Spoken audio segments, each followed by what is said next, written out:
and welcome to my latest video all about tips for better pixel art. I've created these slides using Deluxe Paint on my Amiga 600, so let's get straight on with it. The first subject I want to talk about is lines, and how when these are well drawn, these will help you create smoother, better proportioned and more professional looking pixel art. When creating pixel art, I'll often use the line tool. This is much more accurate than using a freehand brush. I use this tool to create single pixels to lines of varying lengths. The most important thing about well-drawn lines is to make sure that you get your stepping right. It's illustrated on the screen here. The most important thing is to avoid uneven stepping of pixels. On the left-hand side, you'll see examples of curves that don't quite work.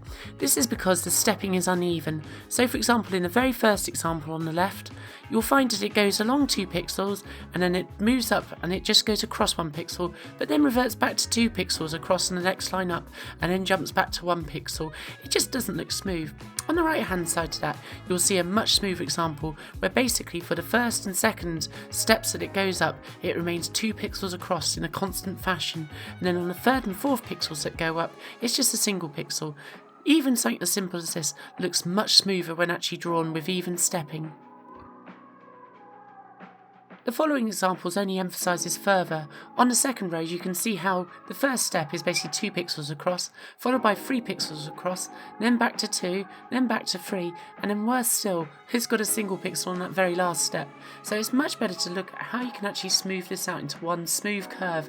And so in this example I corrected it by doing the first 2 steps as 3 pixels across, and then the following third, fourth and fifth steps as just 2 pixels across. If you follow this even stepping process, you'll find that your curves just look so much better and that your pixel art will start to look smoother and more professional. Here is an example of a very quick sketch that I've done. On the left hand side you can see how uneven stepping has led to quite an ugly result, and really this is something that is going to not really cut it when it comes to actually creating pleasing pixel art. However, it can be so simply rectified by following the simple rule of making sure that you have even stepping. There is nothing wrong with going from 3 pixels to 1 pixel and so forth. It's just a yo-yoing between 3 to 2 to 1 to 3 to 2. It's just never going to look good. It sounds more complicated than it really is, but just make sure that you're not yo-yoing between the steps and that you just keep things nice and even. You may have noticed at the title slide that there is a little landmark icon just in the bottom right hand corner. Well, here I'm just going over my sketch, which we're going to talk about shortly, with the stencil tool in Deluxe Paint. You'll notice that the black line is nice and evenly stepped. This just leads to a much smoother, much more professional looking result, and even just as a simple black outline, it looks very, very effective. This is a very good strong firm footing to actually build your pixel art from, even if eventually you don't end up with the black outline for your pixel art creations. But with this in place, it will ensure that your pixel art looks even and smooth. So this is a good starting point, so get used to that line tool. Don't feel that you have to use the freehand tool with your mouse. Sketching may seem a slightly unusual term to use when talking about pixel art, but it remains something that is essential for creating good pixel art. My technique is to generally use the line tool with the single pixel width brush. You will see here that I have started drawing landmark using just a simple blue brush. This stands out quite nicely against my preferred grey background when drawing. I can then convert this using stencils into a perfect black outline, or if my outline from the blue sketch isn't good enough to start with, I can refine it with my black pen. There are 2 ways of doing this. You can basically do the sketch like on the left here and then do it all over again, pixel by pixel as it were, if you need to improve upon it, if your sketch is a bit rough. But if you've actually worked your sketch into basically what it should be, you can use something like a stencil to automatically convert the blue tone into a black pen, for example, which is what I've done on the right hand side here. I tend to sketch using different colours, so for example here, Landmark's head is already shaded in the black pen, and then I'm drawing the torso using the blue pen, and then I may draw the limbs using an orange pen, and this allows me to be able to separate out parts of the picture if, say for example, proportions aren't quite right and so forth, and by using the stencil I can non-destructively edit the image to improve the composition as a whole. This is something that's a bit like using a pencil and an eraser, so it just means that I don't have to carefully cut out everything using a very precise brush cut, so colour can be really helpful when actually doing your sketches. If you want to find out about the power of stencils and how you can use them in your pixel art, you'll find I've actually created a video all about this subject already. There is a link to this video in the top right hand corner now. Everybody will have their own way of working, but because I still draw a lot on paper still, I will still actually draw out my proportioned outlines and so forth using my sketching colour. As you can see here, I've just divided Ranma's face with the 3/4 view, so I know roughly where the centre of the face is going to be. But this is entirely optional. Sometimes I'll just do this by eye, but mostly I will actually draw these little guidelines, particularly with the face, because in the case of manga, it's really important to get those proportions right, but your mileage may vary.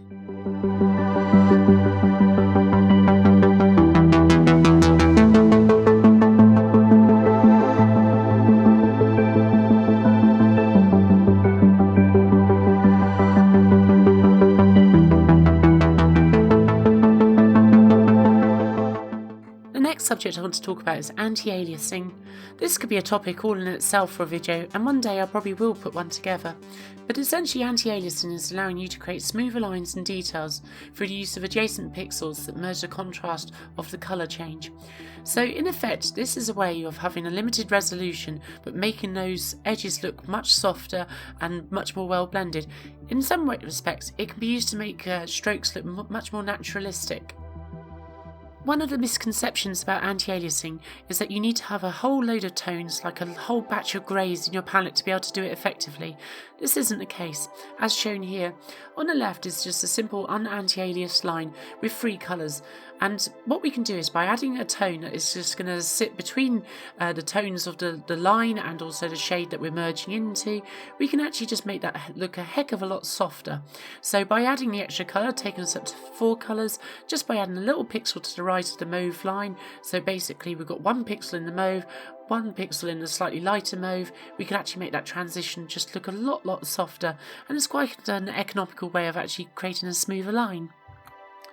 Another very effective technique is what I call bridging the gap. So in this example we still have 4 colours, but instead of just a single pixel, I've drawn a lighter mauve colour between the steps of the line. So this is extremely effective, as you can see, and also really helps smooth out that curve as it begins to turn a little bit sharper in towards the bottom. So this is a very highly recommended technique. These techniques don't work with everything, so it's a matter of actually just trying a few out and seeing what works for you. The most important thing I can emphasise about anti-aliasing is don't overdo it. It can look far too soft and you lose some of that integrity and some of that pure sharpness that pixel art can bring to your creations. So just bear that in mind. So start with just a single tone just to see what you can do with it, because from that you'll get a better appreciation of what it actually requires to create a slightly smoother piece of pixel art without destroying what actually makes pixel art so visually arresting to look at. In the example below, I've only used 8 colours to create this little creation here. I wanted to stick to 8 colours because this is the limitation of a single playfield in the Amiga's dual playfield mode on the older Amigas, which use the OCS and ECS chipset. But nonetheless, I've used a lilac tone which has helped soften out some of the details in the clouds, but has also been able to be used in the little sort of stylised hill background that I've got there. So you can actually do quite a lot with just the one tone, and it's actually going to really help you push systems that are limited where they can actually use colours. Obviously a modern system can push around 16 million colours with no limitations whatsoever, but if you're actually developing or wanting to create art in a retro system, there may be limitations on what you can do, and sometimes limitation is actually what is going to fuel your creativity, so don't feel that this is actually going to hold you back. The final topic for this video, leading on neatly from the previous part, is all about palette management. Now I'm not going to cover how to create nice colours in this particular section. I have already previously created a video all about how to create nice colours using hue, saturation and luminance, or hue, saturation and value, as you may see it in some other packages, so check out the video that is available in the top right now if you wish. Suffice to say though, I always mix my colours using hue, saturation and luminance. It's just a much more predictable way to creating nice tones. I'm going to make some further videos all about how to create using nice colours in the future, so do stay tuned for those, and hopefully they won't take me months to produce. But anyway, all about palette management. So what do I mean by palette management? Well, obviously I'm creating these slides, and in most cases, most of my pixel art on the retro system, the Commodore Amiga, and this comes with its own set of unique colour properties.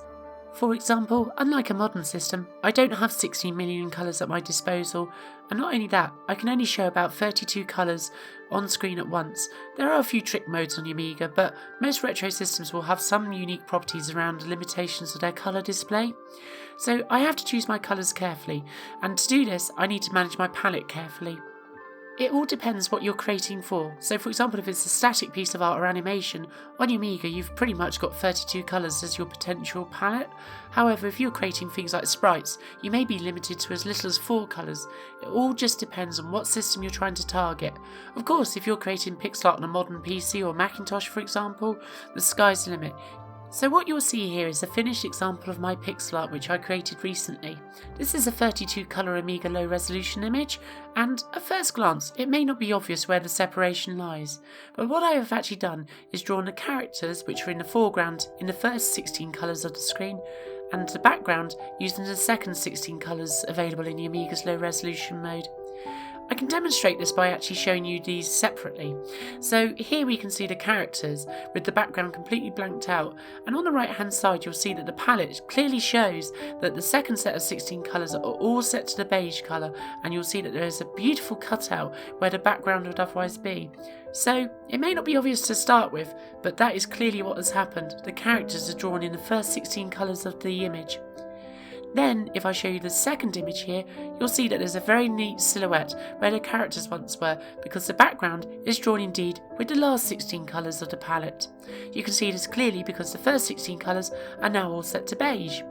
So you will notice there are some little bits where it's just not quite a perfect silhouette, and the reason for this is that when I bring these together you'll notice that I have actually used some of the colours that were in the last 16 colours of the palette in the foreground just to add a little bit of finesse, particularly around anti-aliasing, or just a little bit of shading in the background here and there. So that's how I do it. Separate out your characters, separate out your backgrounds, draw them independently because this is going to help you when you want to animate over the top of it. It's also good for games development, but it's also going to concentrate your eye.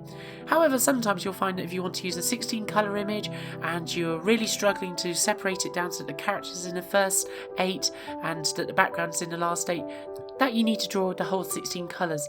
But if you keep them separate and then basically layer your foreground on top of your background when you've actually painted your picture, then that will also work very nicely.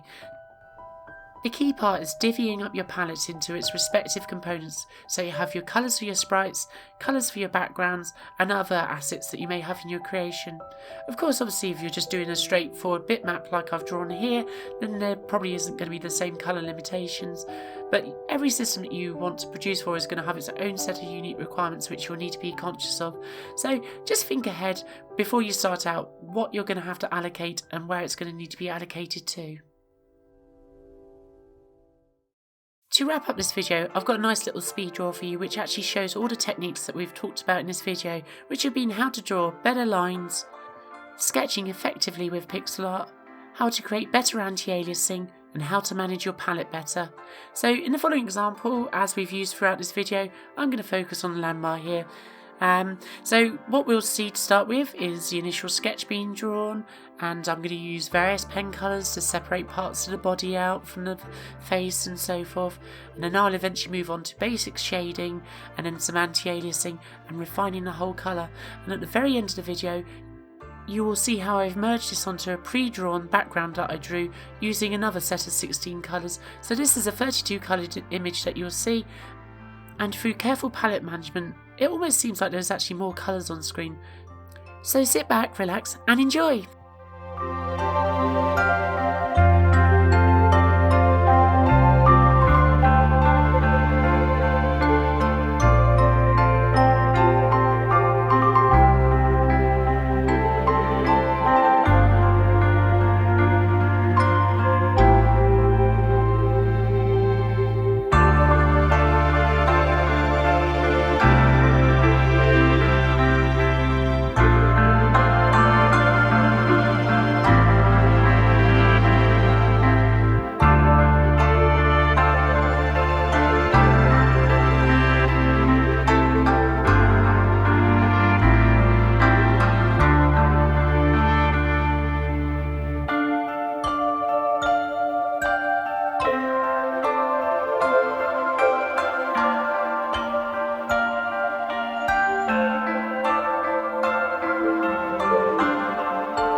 guess that just about wraps up this episode.